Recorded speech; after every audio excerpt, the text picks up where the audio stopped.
अस्सलाम वालेकुम दोस्तों, ये मेरे हाथ में एक लेटर है जो मुझे आज रिसीव हुआ है और ये अदालत का लेटर है। ये मजिस्ट्रेट कोर्ट से आया है और इसमें लिखा हुआ है कि भाईजान ज़रा पेशी है आपकी, ज़रा अदालत में हाजिर हो। हुआ कुछ यूँ कि लास्ट ईयर मेरी गाड़ी का एक छोटा सा एक्सीडेंट हुआ था। गलती मेरी नहीं थी, लेकिन फिर भी मुझे ये एक लेटर आया है। हुआ क्या आपको दिखाते हैं, पहले गाड़ी की हालत दिखाते हैं आपको। जी जनाब, तो मैं आपको गाड़ी की हालत ज़रा दिखाता हूँ। ये देखिए, अगर आपको नज़र आ रहा हो इस वक्त, यहाँ पे एक छोटा सा बम्प है और हल्का सा पेंट स्क्रैच भी आपको नज़र आएगा, पेंट उखड़ा हुआ है। हाँ, कितने फंस गए। तो सर ये हुआ था कि लास्ट ईयर तकरीबन ये एक्सीडेंट हुआ था। आपको इसकी डिटेल बताते हैं। जी जनाब, तो आपके साथ शेयर करते हैं वो वाक़या, वो एक्सीडेंट जो तकरीबन 1.5 साल पहले हुआ कुछ यूँ कि मैं अपने बच्चों को स्कूल से लेने के लिए जा रहा था और मेरी मिसेज़ मेरे साथ थी। और मैं जब घर से निकला और मेन रोड पे आया तो अपनी एक्सट्रीम लेफ़्ट लेन में मैं ड्राइव कर रहा था।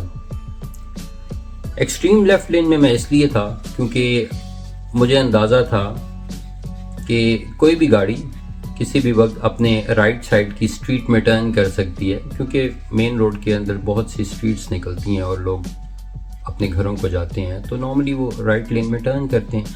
तो उस हैसल से बचने के लिए मैं हमेशा लेफ़्ट लेन में ही प्रेफर करता हूँ कि मैं ड्राइव करूँ।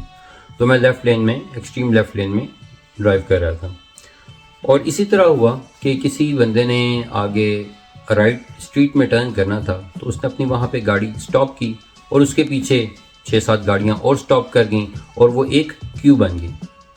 और मुझे नज़र आ रहा है कि आगे कुछ गाड़ियाँ रुकी हुई हैं, लेकिन मैं अपनी एक्सट्रीम लेफ़्ट लेन में अपने स्पीड जोन में आराम से ड्राइव कर रहा हूँ। अब जैसे ही मैं उस क्यू को क्रॉस कर रहा था तो उस क्यू में से एकदम से एक black Camry without any indicator निकली, अपनी लेन छोड़ी और वो मेरी लेन में आई। अब वो टाइमिंग कुछ ऐसी थी कि मेरी गाड़ी उस वक्त उस गाड़ी को क्रॉस कर रही थी, लेकिन हुआ कुछ यूँ कि जब वो गाड़ी अपनी लेन से निकली तो उसने अपने फ्रंट साइड की जो लेफ़्ट बम्पर है उसने मेरी गाड़ी की राइट साइड की बैक साइड की जो टायर के ऊपर मड गार्ड होता है उसे हल्का सा टच कर दिया। मुझे हल्का सा फील हुआ कि लगी है गाड़ी, तो मैंने गाड़ी अपनी रोक ली और मेरे पीछे पीछे उस शहजादे ने भी गाड़ी रोक ली। हम उतरे, खैर गाड़ी से उतरे। मैंने देखा अपनी गाड़ी को, मुझे लगा हल्का सा एक डेंट था, स्क्रैच था, बम्प था।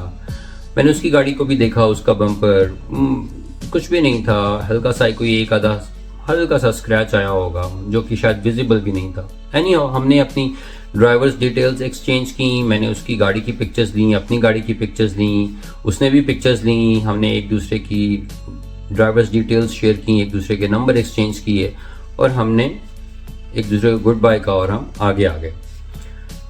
अब बैक ऑफ द माइंड में यही था कि मैं अपनी इंश्योरेंस कंपनी को फ़ोन करूंगा और मैं फ़ौरन से ये इंसिडेंट जो है उनको रिपोर्ट करूंगा। और आप भी अगर किसी ऐसी सिचुएशन में हो कि आपका कोई छोटा मोटा भी एक्सीडेंट हो जाए, बेशक आपकी गलती ना भी हो, तो आपको फ़ौरन अपनी इंश्योरेंस कंपनी से रब्ता करना चाहिए।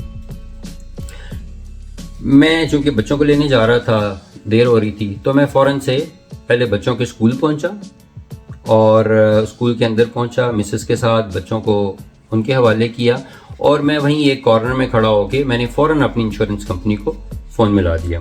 मेरे पास अल्हम्दुलिल्लाह कॉम्प्रिहेंसिव इंश्योरेंस है। उस कॉम्प्रिहेंसिव इंश्योरेंस का आइडिया होगा आप लोगों को कि उसमें अगर आपकी गाड़ी खुदा न खास्ता कहीं हिट होती है और आप गलती पे नहीं हैं तो फिर आपको कोई एक्सेस पे नहीं करना पड़ता। आपकी जितनी मेंटेनेंस कॉस्ट होती है आपकी गाड़ी की और दूसरी पार्टी की गाड़ी की, वो इंश्योरेंस कंपनी पे करती है।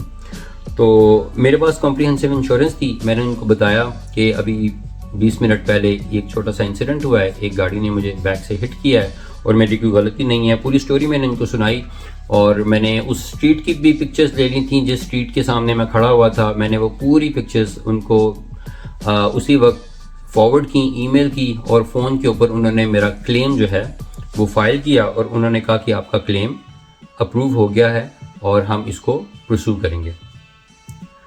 यहाँ तक तो बात बड़ी ठीक थी।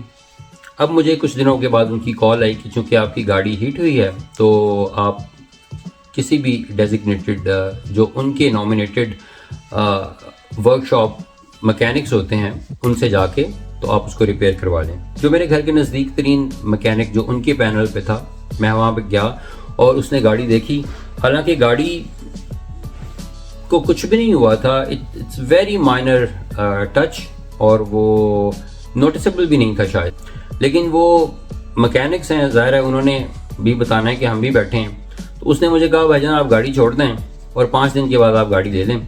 मीनवाइल आप ये करें कि आपको हायर कार मिल जाएगी, वो आप वहाँ से हायर कार ले लें जाके, जब तक आपकी गाड़ी नहीं आती आप वो गाड़ी यूज़ कर सकते हैं। It's a very long process. आप हायर कार के पास जाते हैं, आप वहाँ पे सिक्योरिटी डिपॉजिट करते हैं, फिर आप वहाँ से गाड़ी लेके आते हैं, फिर आप उसमें फ्यूल डलवाते हैं, फिर आप जितने दिन गाड़ी चलानी होती है वो चलाते हैं, फिर जाते हैं उनको गाड़ी वापस करते हैं, वो सारी गाड़ी की पिक्चर्स लेते हैं, मुआयना करते हैं कहीं पे डैमेज तो नहीं है, फिर आपकी सिक्योरिटी आपको वापस करते हैं, कुछ पैसे वो इंश्योरेंस के रखते हैं। It's a very long process. और मेरी गाड़ी का जो काम था वो मेरे हिसाब से शायद 10-15 मिनट से ज़्यादा का नहीं था। उसने हल्का सा उसको डेंट को ठीक करना था और ऊपर पेंट स्प्रे कर देना था एंड दैट्स इट। तो इस लंबे प्रोसेस से बचने के लिए मैंने उसे कहा यार रहने दो तुम, मेरी गाड़ी ऐसे ही ठीक है, I don't need to repair it. और मैं वापस आ गया। अब 1 महीने के 1.25 महीने के बाद मुझे इंश्योरेंस कंपनी की कॉल आई कि जी आपने अपनी गाड़ी जो है उसको रिपेयर नहीं कराया। तो मैंने उन्हें यही बताया कि वो तो 5 दिन का टाइम मुझे दे रहे थे और काम 15 मिनट से ज़्यादा का नहीं है, सो इसलिए मैंने अपनी गाड़ी को रिपेयर नहीं कराया। तो उसने कहा कि इट मीन्स कि फिर आप इस केस को आगे प्रोसेस नहीं करना चाहते। तो मैंने कहा ठीक है मैं नहीं करना चाहता, just leave it like that. बात आई गई होगी। कुछ महीनों के बाद मुझे एक लेटर आता है दूसरी इंश्योरेंस कंपनी से। जिस बंदे ने मेरी गाड़ी को हिट किया था उसकी इंश्योरेंस कंपनी से मुझे लेटर आता है कि उसने अपनी गाड़ी का ये काम करवाया है और वो तकरीबन $2800 का बिल बना है जो कि मुझे पे करना है। उस वक्त तो भाईजान मैं हिल गया कि $2800 का बिल किस चक्कर में बन गया। खैर मैंने अपनी इंश्योरेंस कंपनी को कॉल किया और उनको बताया कि जी इस तरह मुझे लेटर आया है, मुझे बताएं कि ये क्या सिलसिला है। तो उन्होंने कहा कि अच्छा हम देखते हैं इसको, हम परस्यू करते हैं। बात फिर आई गई होगी और मेरी इंश्योरेंस कंपनी भी शायद भूल गई। कुछ महीने और गुजरे तो मुझे कोर्ट की तरफ से एक लेटर आ गया कि ये आप $2800 अगर पे नहीं करेंगे तो आपको कोर्ट में आना पड़ेगा।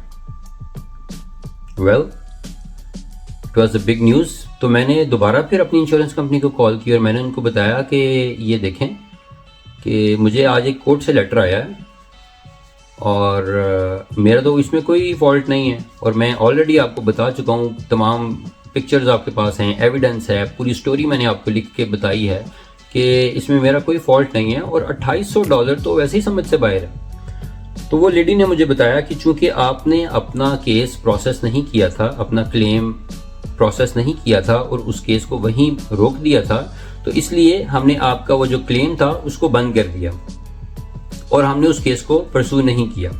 तो क्या आप उसको परस्यू करना चाहते हैं? तो फिर हम अपनी लॉयर कंपनी से रब्ता करते हैं। तो मैंने कहा हाँ फ़ौरन बिल्कुल इसको करें क्योंकि मेरी कोई गलती भी नहीं है और मैं क्यों $2800 दूं और $2800 तो बनते भी नहीं हैं।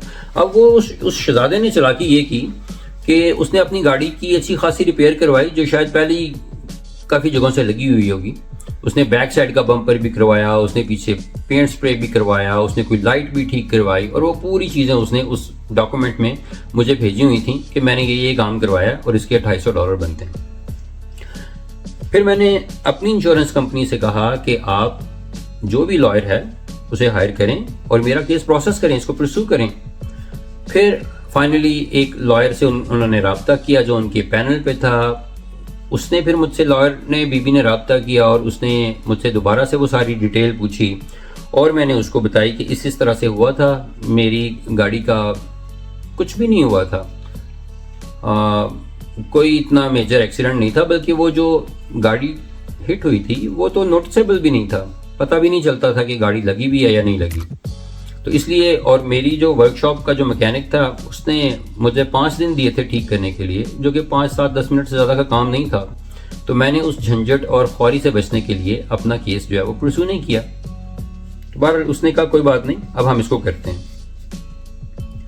और इस चक्कर में मुझे अदालत से फिर नोटिस आया कि अब आपकी हियरिंग है, क्योंकि वो जो दूसरी कंपनी थी, जो इंश्योरेंस कंपनी थी, वो भी ये मानने को तैयार नहीं थी कि उस ड्राइवर की कोई गलती थी। और ऑब्वियसली मेरी तो गलती थी ही नहीं, क्योंकि मेरी गाड़ी पीछे से हिट हुई थी और वो जो बंदा अपनी लेन छोड़ के मेरी लेन में आया था वो विदाउट इंडिकेटर आया था, विदाउट एनी हेड चेक आया था। अगर वो इंडिकेटर देता या हेड चेक करता तो वो रुक जाता, क्योंकि उसको पता होता कि एक गाड़ी पीछे से आ रही है, तो ही शुडंट लीव हिज लेन। तो इसमें मेरी कोई गलती नहीं थी। अब बहरहाल वो अदालत का एक नोटिस आया हुआ है और वो हमने पेश होना है और हम अपना केस फाइट करेंगे और लड़ेंगे और बताएंगे पूरी कहानी दोबारा से, तमाम एविडेंस दिखाएंगे उनको। वो तमाम पिक्चर्स मेरे पास मौजूद हैं और ये जो सारी कहानी आपको बताई है, ये मैं अपनी इंश्योरेंस कंपनी को, दूसरी इंश्योरेंस कंपनी को और अपने लॉयर को, इन तीनों पार्टीज़ को ये मैं लफ्ज़ ब लफ्ज़ इसी तरह से बता चुका हूँ विद एविडेंस। तो अब देखते हैं कि नेक्स्ट प्रोसेस क्या होता है। लेसन टू लर्न इज़ कि अगर आप भी इस सिचुएशन में हैं, चाहे आपकी गलती है या नहीं है, आप फ़ौरन अपनी इंश्योरेंस कंपनी से रब्ता करें और उनको पूरी डिटेल्स बताएं।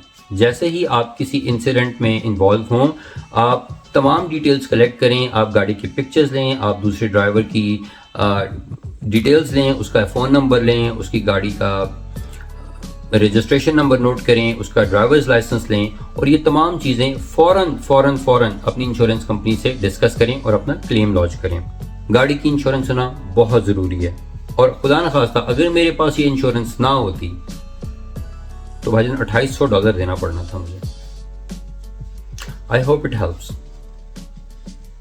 Subscribe the channel. अल्लाह ने के बाद।